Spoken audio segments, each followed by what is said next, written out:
Only photographs are left behind. Turkiye Workers' eldest son, who was killed 8 years ago after joining the ranks of the outlawed Kurdistan Workers Party, the PKK. He turned to armed struggle in 2011 after years in prison and political bans.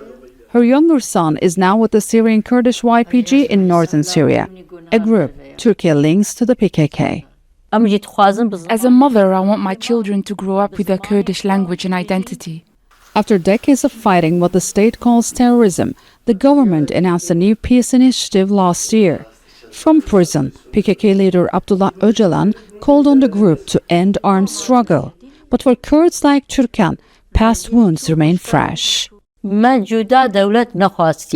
not seeking a separate state with no real democracy or human rights in Turkey, and no political path opened after disarmament. Trust is low, but hope remains.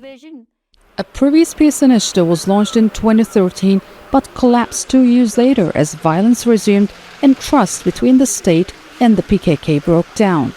In the 1990s, Mardin lived through years of conflict between the state and the PKK. For many people here, today's talk of peace is shaped by memories of loss, displacement, and a long period of instability. Ibrahim is a local shopkeeper in Mardin. He says years of conflict have held the region back, leaving young people without jobs and opportunity.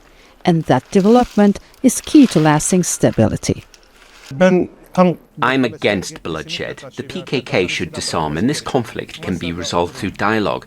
People here no longer want fighting. Rights should be recognized and granted wherever they exist. Otherwise, life becomes harder for everyone.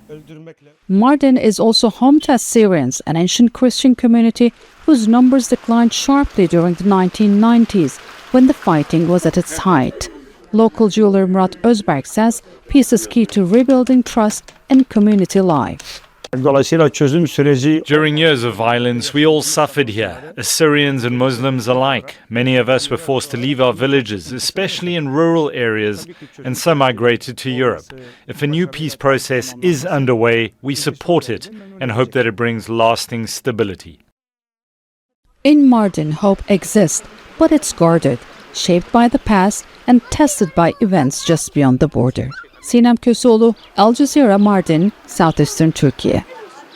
Don't miss out. Get the full picture. Subscribe to Al Jazeera for reliable news, expert insight. Like, share, stay ahead.